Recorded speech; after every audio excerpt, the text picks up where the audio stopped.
Welcome to the #1 spot health and wellness practitioners go to double their current income and turn their 10-hour work day into a 10-hour work week.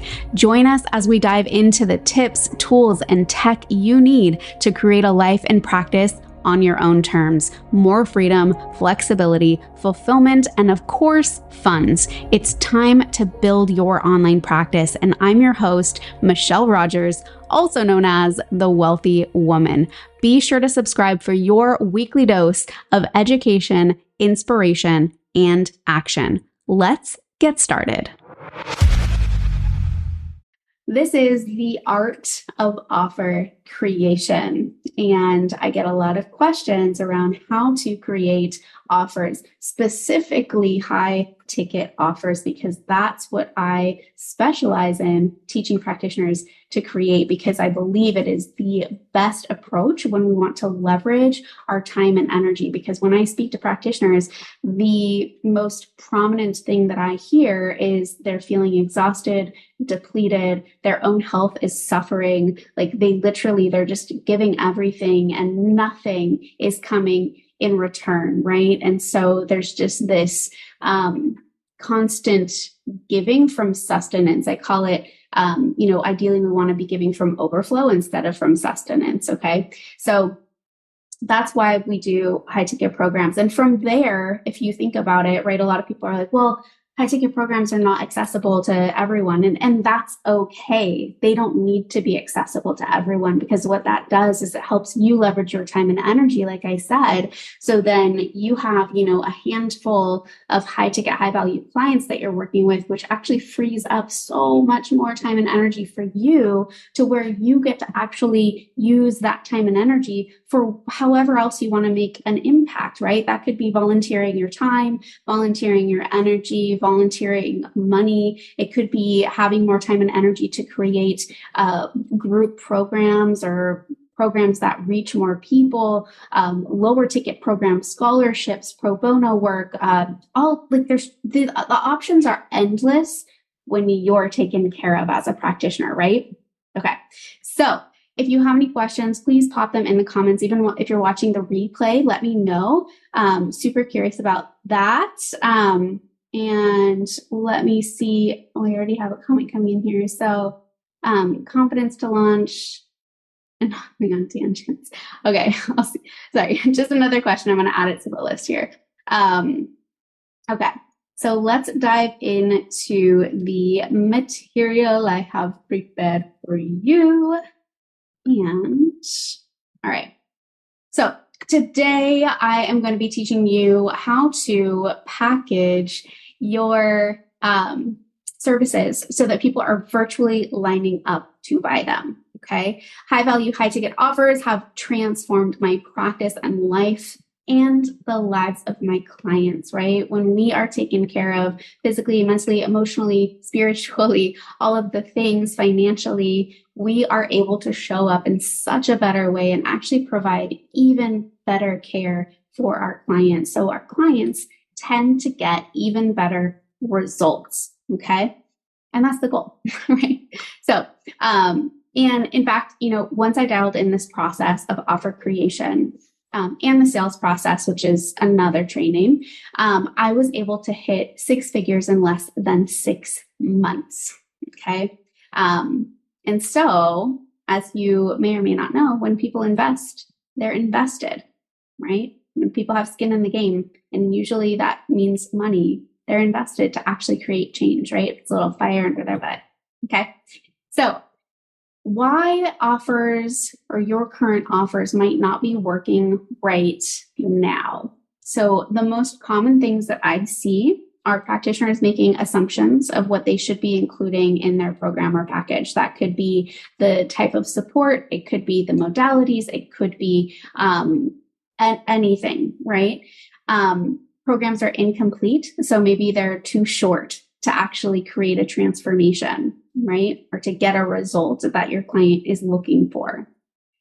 They could be overcomplicated. So maybe it's just like way too much stuff to where, you're emailing them every day, or you're sending them educational modules, or you're like kind of bombarding them with all of this information, because there's this aspect, this energetic aspect a lot of times I see with practitioners, where we feel like we have to over communicate and kind of prove our worth, or like, oh wow, this person just invested X amount of money with me, like I need to prove to them that it was worth it, right? That comes from parental dynamics and traumas that we don't have to get into right now. But I'm sure you can at least understand where that might come from. Too many offers, right? So there's a lot of times practitioners are starting out and they try to like just make unique offers for each person they come into contact with, because they haven't actually found an offer that people are like, oh yes, this is exactly what I want. So they're like, okay, we'll tweak it here, and then we'll make this, and maybe here's like the 5 other options that we could do, and then maybe we could do that. Like, do you feel how there's a lack of confidence there? Like there's a lack of like stability and security. And so your potential client or patient is going to come in and be like, yeah, that, I don't know, that feels not very good, right? Instead of you coming in and being like, hey, this is the offer that I've created. It's like, this is why it's valuable. This is how it's going to help you. This is what's included, right? This is what it is. You can feel like the difference in energy, right? One is like, oh, okay, cool. Yeah, that makes sense. Okay.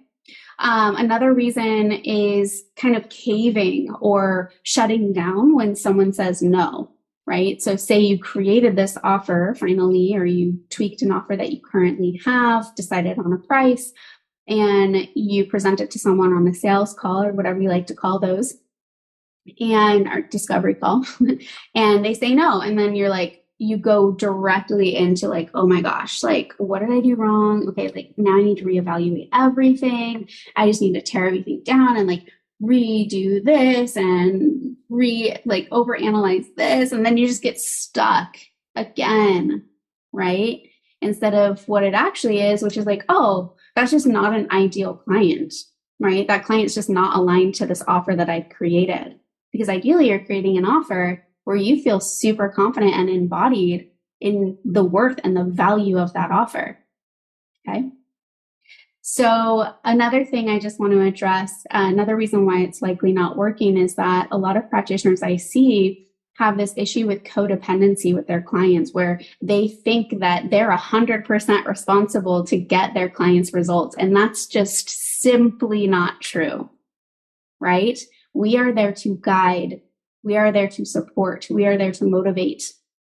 We are there to help, show blind spots, gaps, all of the things, and give our best knowledge, wisdom, experience, ability, whatever that might be. But in the end, it's up to the client or the patient to take the step, to take the action, to follow through with those recommendations. You cannot take personal responsibility for that, right? So I know a lot of you are like, well, how do I like tell them the results I'm going to give them? It's like, you cannot guarantee someone is going to get results, right? You can point out where there might be gaps in previous approaches, whether it's their own approaches or, other practitioners that they've worked with. Labs are a great way to point out those things and say, this is how I'm going to do it different. This is my approach. This is how I do things. And then the client gets to make an empowered decision of whether or not they want to work with you, right?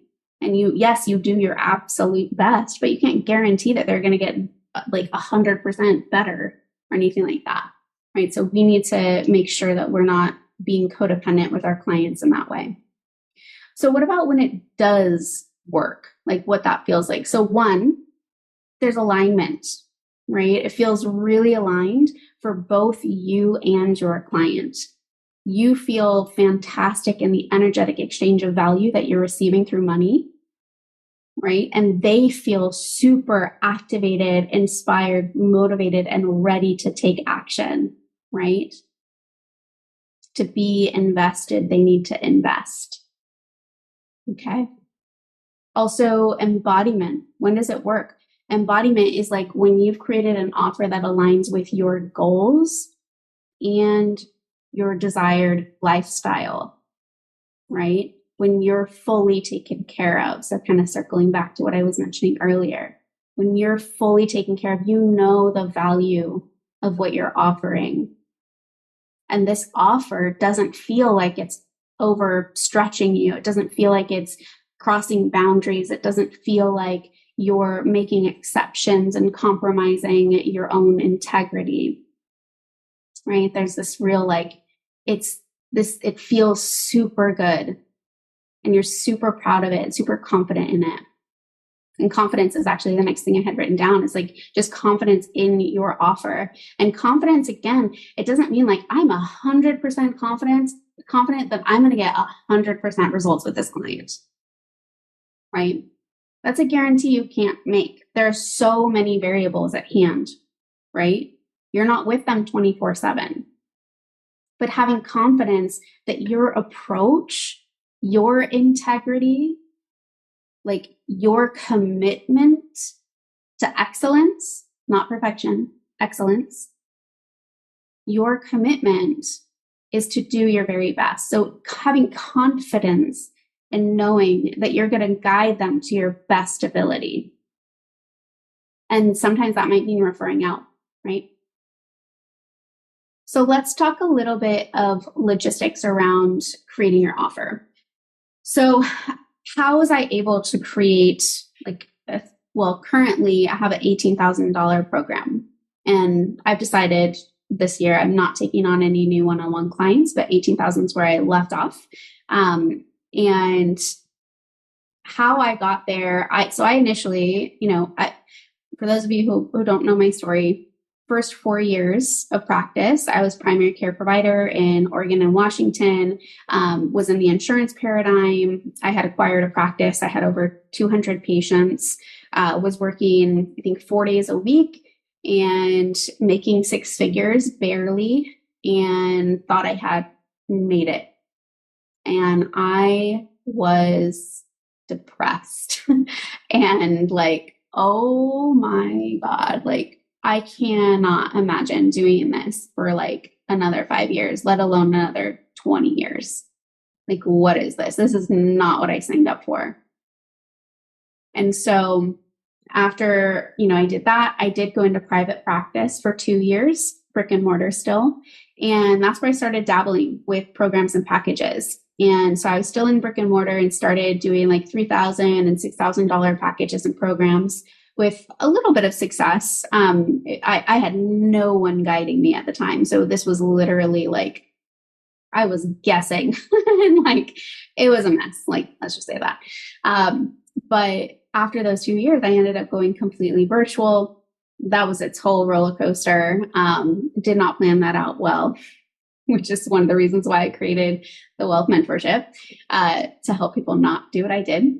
But anyways, when I really dove into, I hired a mentor. I hired several mentors, but there was one mentor in particular that I finally hired, who really helped me see things in a way that made sense. And part of that process was creating an offer based on market research. And it's really funny because my sister actually specializes in market research, but I never thought, I never learned, I never read the books or whatever to actually understand the value of market research when it came to creating an offer and an offer of services, right? I think in my mind, I had thought of market research like, oh, they do that for like physical products, right? Like Coke and Pepsi, they do market research and like, group study groups where I don't know. Anyways, different topic, but it never really clicked how valuable and important market research was for a service offer. And so I found my ideal client. For those of you who are in the 30-day challenge for finding your dream clients, amazing. That is the first step. If you want to learn more about that challenge, let me know in the comments. But ideal client, you do your market research with these ideal clients. And from that market research, you have the verbiage, you have their desires, you have what they're dealing with on the day-to-day, so their pain points. You have all of this information to work with. You know what they need, what they want, what works well for them. And from all of that, you get to actually put together a program specifically for the type of people that you want to work with. And it is a beautiful thing. Like, it's amazing. There's literally nothing better than doing that market research, then creating your offer, and then putting it out there and having people message you being like, I have been searching for this. This is exactly what I need. And at that point, guess what? The price really doesn't matter because they feel seen, heard, and understood. So you have this beautiful combination of like all of the things that just completely resonate with them. And you've created your offer in such a way that it aligns with how you want to be living your life, right? Your accessibility, the types of communication you prefer, the days of the week, all of the things, the term length of the container, all of that stuff. So anyways, market research, huge. From that, you can extract and build out a transformation timeline. Some people call it a minimum viable offer, client transformation timeline, whatever you want, but it's basically the stepping stones of your core offer. So it's like point A is where they are right now. Point D is where they want to be, right? Like the goal of where they want to be. And then there's point B, C. Well, I guess D wasn't that far away, but 4 or 5 points along the timeline of different goals or stepping stones that they're hitting along the way.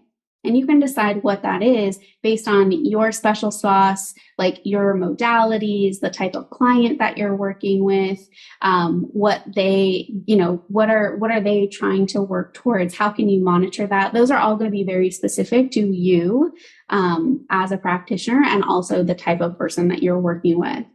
But basically we've got like where they currently are, the result that they want, and then the journey in between. And the journey in between is where you want to have like your core milestones, basically, right? And your offer really is that journey, right? It's like where they are right now, your offer, AKA the journey, and then they end up with the result, okay?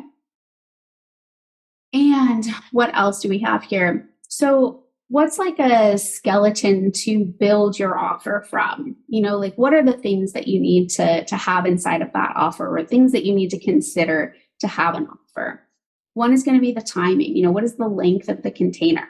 Is it going to be 3 months, 6 months, 12 months?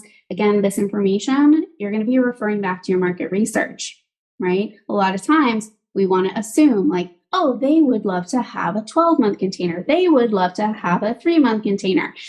And unfortunately, our assumptions a lot of times get in the way of creating the perfect offer, okay? Because our assumptions are a lot of times incorrect, right? So modalities. So another sort of pillar or thing that you want to include.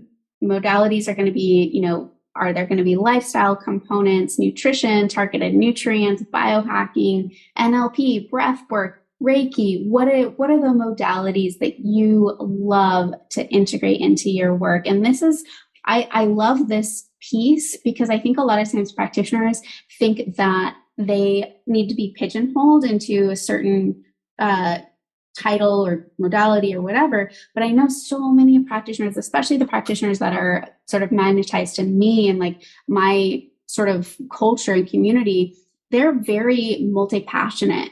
And so they have a lot of different tools in their toolbox. Some love like human design and like astrology and like a lot of the energetics. And then other people really love infusing like IV therapy or aesthetics or like prolotherapy or like things like that. So there can be so many different things. And guess what? You get to create this offer that is this all-encompassing, unique bundle of you. And that's what really helps to set you aside in the online space, right? Your special sauce is what gives you your little unique shine that magnetizes the perfect people to you.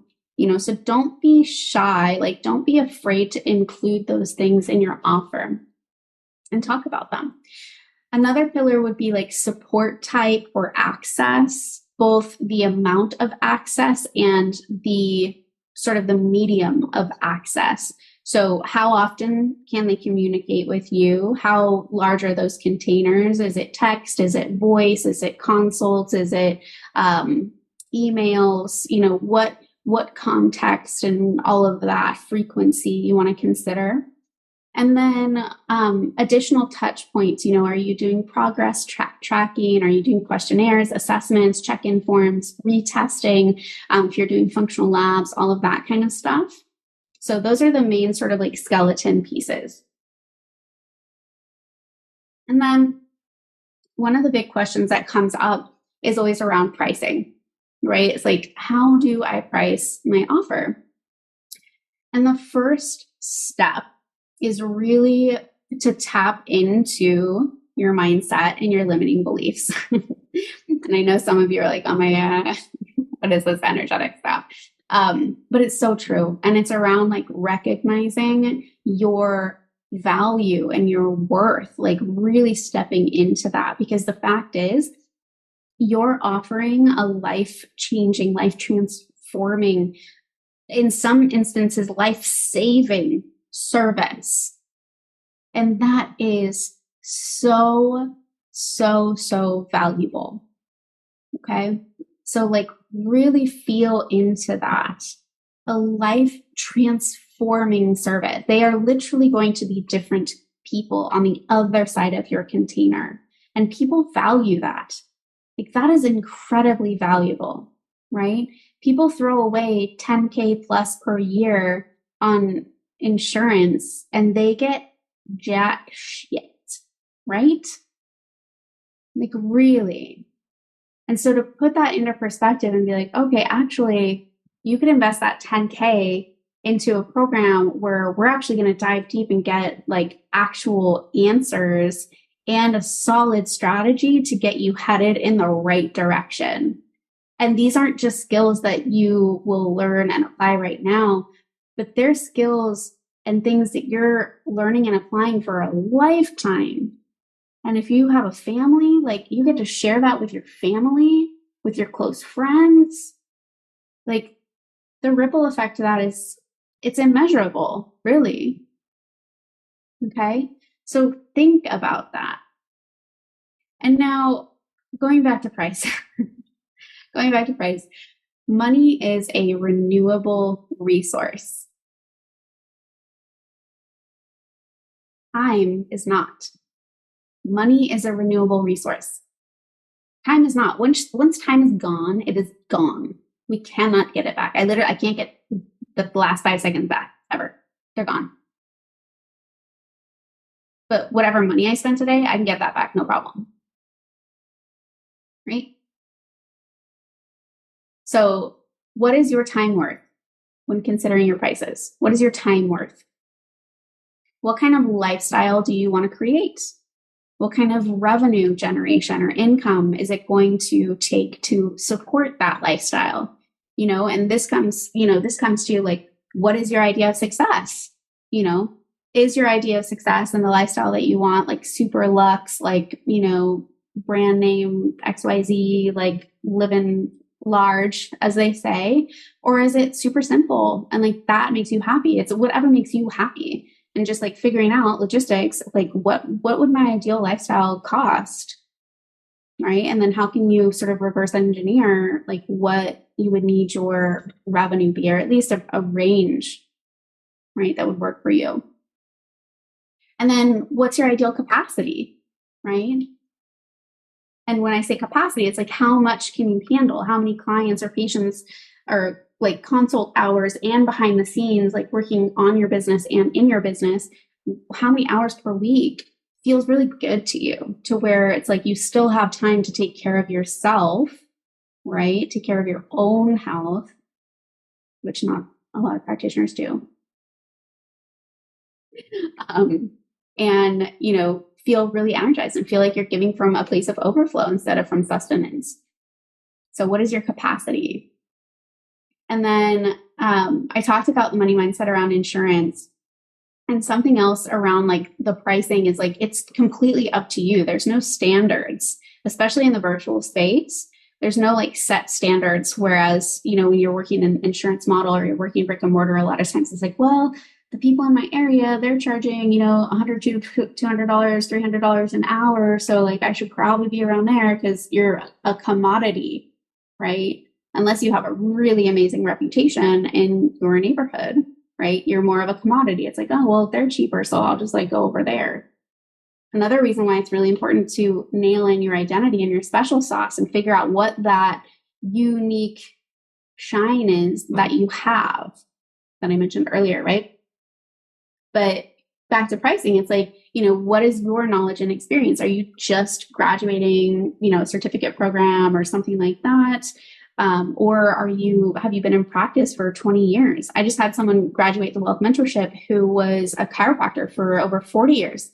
And then he was done with that. And then he was like, oh, well, I just want to dive into virtual practice. That sounds super fun and exciting, right? I love that. So where are you there? Who is your client? Are they just a super normal person, mom, 9-to-5er? Are they a multimillionaire? Are they, a business investor? Like, who is your ideal client? What makes sense for them to invest? And then what's your reputation?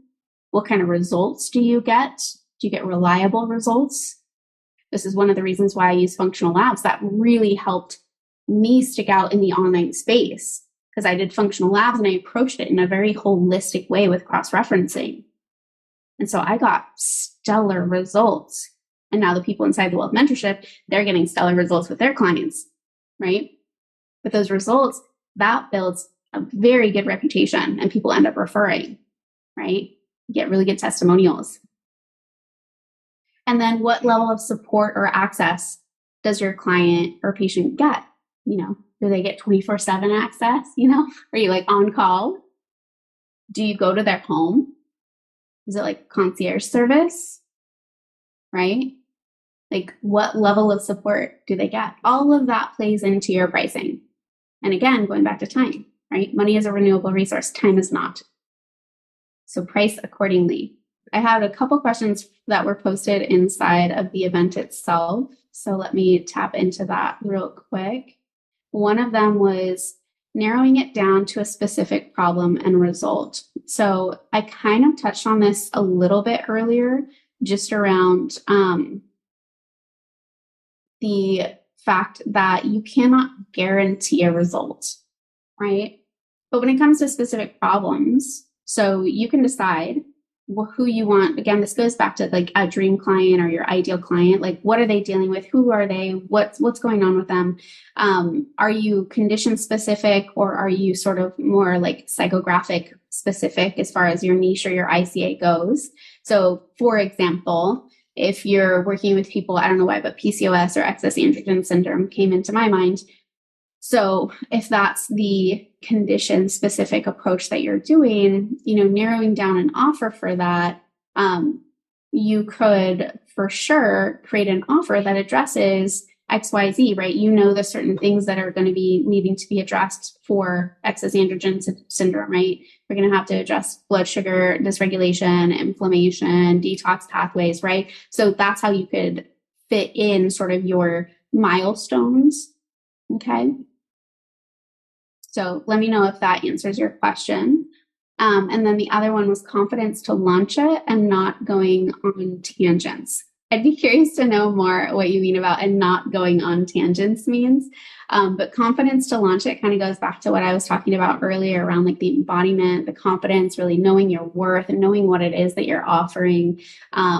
The more practice that you get, the more people that you work with, especially working with ideal clients, that's going to give you so much positive feedback. And the more of that you get, the more confident you're going to become. And it does, as with anything, it takes time, it takes practice.